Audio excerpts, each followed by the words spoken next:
Hello everyone, welcome to another one of my video. Today I've got my hands on a 1992 BMW 520i. This is the base model that was sold here in Australia. BMW also offered the 525, 530, 535 and 540i. I personally think this generation of E30, E32 and E34 represents the best era for BMW. The shape of the car, the twin round headlights and the kidney grille at the front is both iconic and timeless. While I give you the exterior tour, let me tell you some of the standard features.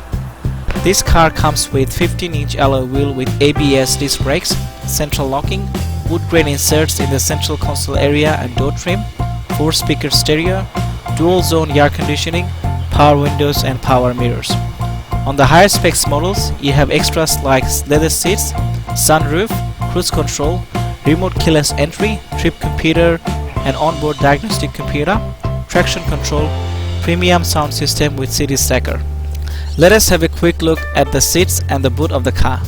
You get nice and comfortable seats at the back. Here we have plenty of leg room and headroom. Similarly at the front you have the same nice comfortable seats with 6-way adjustment, and as a bonus you get armrest as well. Now at the back you have a really nice and big carpeted boot with low opening, so it will be easier to load heavy items, plus you will never have to worry about the available space. Let me start the car and quickly show you the engine bay, followed by some exhaust sound.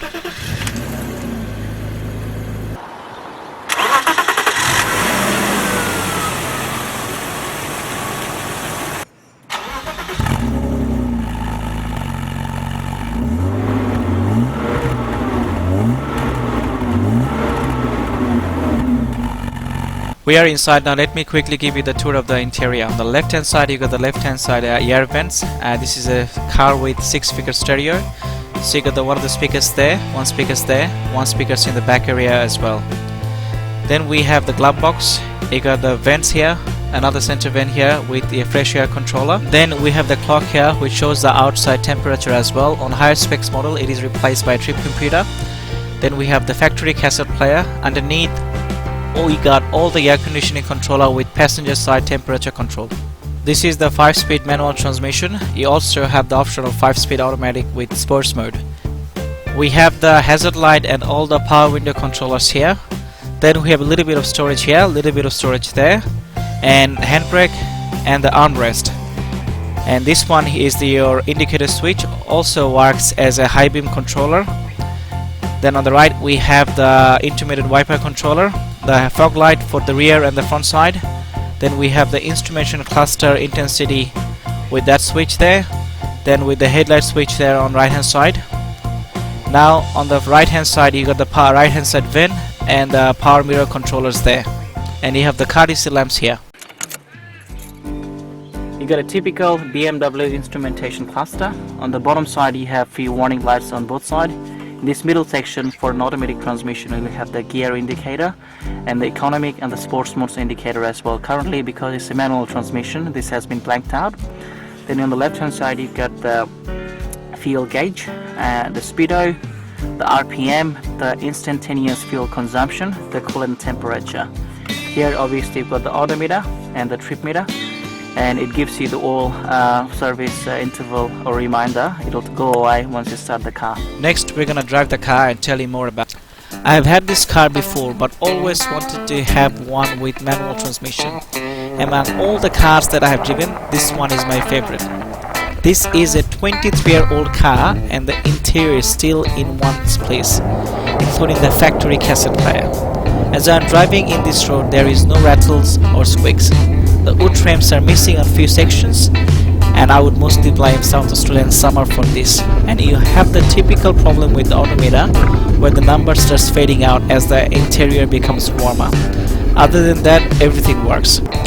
This car is equipped with the newer M50D24 engine, which is a 2-liter dual overhead cam inline 6 engine.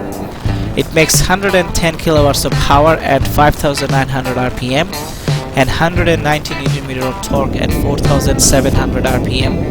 The engine is very nice and smooth, and at higher RPM sounds pretty good as well.